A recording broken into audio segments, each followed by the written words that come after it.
Hi, everybody. This week's episode is really special to me. This month in February marked 3 years since I decided to go no contact with my mom. I've really been reflecting on how far I've come and ways that I've changed and my life has changed since I made that decision 3 years ago. Lately, I've been feeling kind of discouraged. I've thought about things I'm working on and just haven't been making the amount of progress I'd hoped I'd have made by now. And that's been very frustrating for me. But in the last couple of weeks, I've been reflecting on this a lot and just thinking about, like I said, how my life was 3 years ago when I made this decision, and how I am and how I'm doing now, how my life is now. And I have just realized, wow, I have changed so much. I've come so far, so much farther than I realized, and I've been feeling really proud of myself.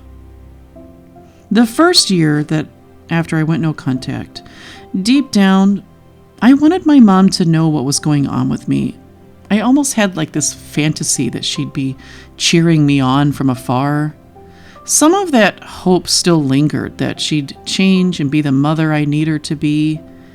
It was just a tough first year. And it took time to fully let go of that hope and accept that that's just not who my mother is, and she never will be. If you're in that first year, or if you're in these earlier stages, be patient with yourself. It's such a harsh reality to accept that you're just never really going to have a mother, unfortunately. So give yourself that time and that grace. Looking back on it now, even though I can recognize it was not realistic to be fantasizing about those things, I grant myself the grace. I was processing a very harsh reality, and it just took time to accept it. But now, my mom is just an irrelevant person to me. I understand and accept that she has narcissistic personality disorder. She can't get better. She'll never get better, so I'm placing my hope elsewhere now.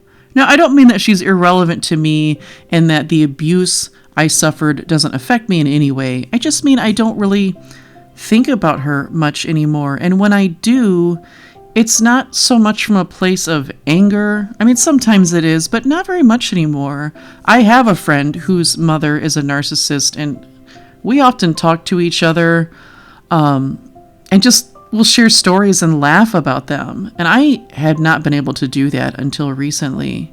Not that they're funny, but just, like if she shares a story and I'm like, oh my gosh, my mom did something just like this. We laugh at like just how consistent these people are with the way that they are. Sometimes laughter can help and bring healing. But in my day-to-day life, it just doesn't matter to me if my mom knew what I was doing or not. What she thinks of it, how she'd feel about it. It's just totally irrelevant to me now. In the last few years, I've made new friends. I'm still working on establishing my tribe, but that's really coming along. My son and I have very little in terms of true family, but we are building a tribe. In fact, we were just talking about this last night because his birthday is tomorrow. And he mentioned that he's glad he gets to spend it with some friends of ours. He's looking forward to that. But he said something about Grandma, my mom.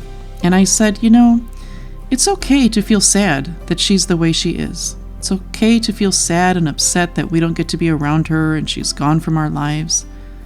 But the bottom line is, when people mistreat us on such a constant basis, we should walk away from them. This is a concept I want to impart to my son, and I'm so intentional about it because it's something I didn't understand for most of my life. And because of that, beyond the abuse of my mother that I endured abuse from so many other people that I allowed to be in my life because I really had the perception that it was very difficult to be around me, that I'm unbearable and intolerable.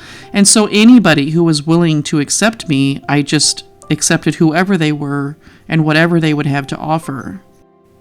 I want different for my son and his life. And I told him, the good news is, though, even though it's sad that we've lost these people, there are other people who will love us the way we deserve to be loved. And so in that sadness, let's also be happy that we have found such wonderful people The people in our tribe, we look out for each other and we have fun together. And no, it's not family, but it's still something really, really great. I'm much more emotionally stable. I used to get irritable pretty easily, just lots of complaining, and I get angry really easily. Before, all the pain my mother inflicted onto me, it just made general daily life problems so much harder to deal with, because the amount of pain and stress I was carrying because of my mom was just keeping me right at the threshold. So any little thing would just push it over the edge. And I'm not like that anymore. I'm not sure when that shift took place. I guess it was just gradual.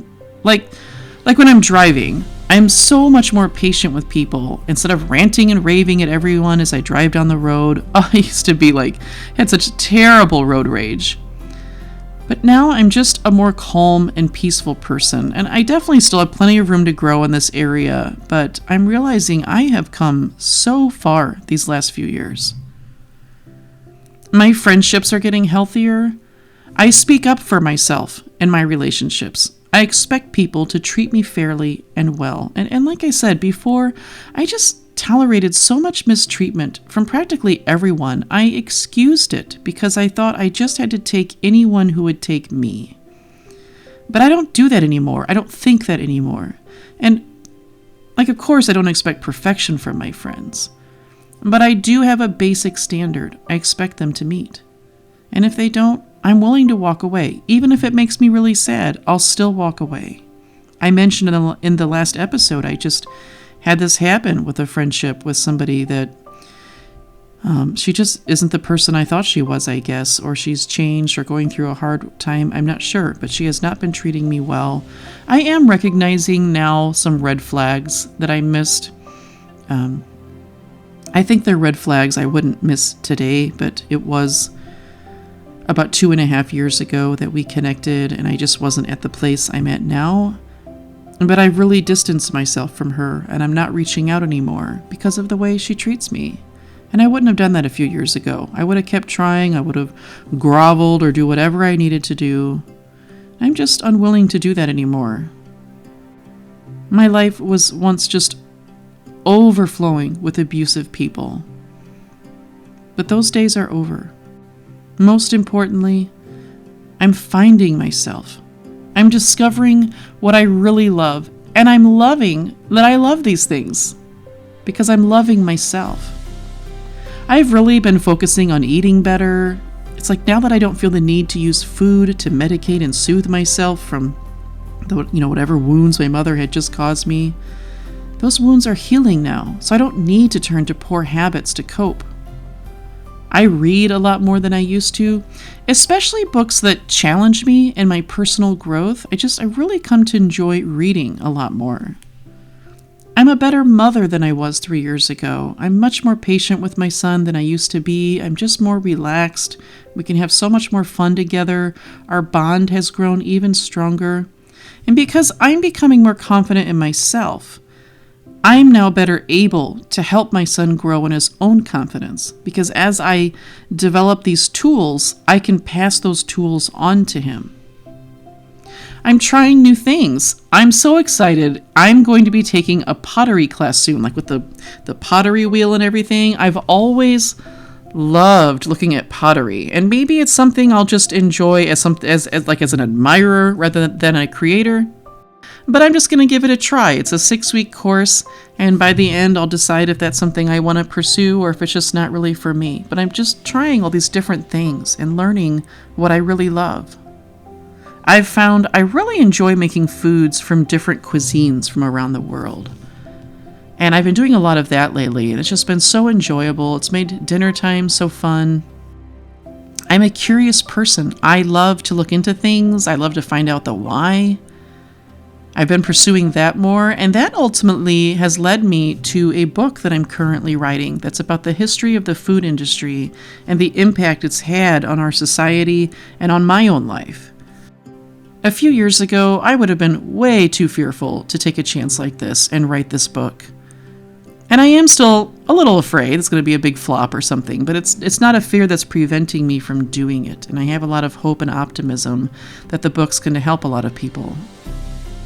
I'm finding myself, and I'm loving who I'm finding. I'm realizing how much I deserved to be fully loved by my mother, how wrong she was about me. The amount of blame and shame I used to carry, it's fading away. I'm taking steps I used to be too fearful to take. I'm reaching out to people, and I'm taking chances. And I know it's going to get better from here. Something else I've been getting into recently is poetry. My brother's wife writes poetry and reads it a lot, and she shared some perspectives with me that I reflected on, and they really resonated with me. It made me better understand what poetry is about and why it's beautiful, why like the type of expression that it is. So I've been reading poetry more and dabbling with writing my own. And on this month that marks the 3rd year since I went no contact with my mother and took that huge, powerful, painful step, I put on some music and closed my eyes and just thought about it. When I opened my eyes, I wrote a poem, and I'd like to share that with you now. Deep in the shadows, where darkness is derived, pain took root, and for so long it thrived. For 40 years, a struggle unseen, a covert battle, a hopeless dream. A mother's mask, her twisted art, her gift to me was a broken heart. But from those depths, my spirit broke free. Now I understand. I choose to see. No more chains of silent cries. No more tears from hollow eyes. I severed the tie. I embraced the pain. For the first time, I danced in freedom's rain. The scars run deep. The pain shows its might. But healing whispers to me with its promise of light. The sun, once nowhere to be seen, has now risen, and it shines its warmth onto me. Timid at first, my steps now move in confident stride. I've reclaimed my soul. I'm on the other side. The echoes, they linger, but I stand strong in this newfound peace where I belong. The shadows remain, perhaps they always will, but my canvas awaits my painting. It's time to rebuild. From the pain, my resilience has been found, and I rise above it, unchained, unbound. The journey is long, but well worth the fight. The dark days are over. I've stepped into the light. From the wreckage of what used to be, my spirit was reborn. I set myself free. No more defined by a toxic gaze, I'm writing my story. I'm turning the page. Boldly and brightly, here I stand, a beautiful, powerful survivor. That's who I am. I know this episode is more brief than they typically are, but I felt like for this one, sometimes less is more. I hope if you are new in your journey of no contact, or maybe you're considering it, or just wherever you are on your journey, that what I've said here gives you hope, that healing can come. Healing is within reach. It can happen for all of us. Please feel free to share a comment below if you'd like to talk or share something. I love talking with you, and I have really enjoyed connecting with those of you who are sharing in the comments, and whether you're new or returning. We're walking this journey together. You're not alone. I'll see you next week. And please remember, to all my fellow survivors out there, you are worthy, you are valuable, and you are beautiful, whether your mom sees that or not.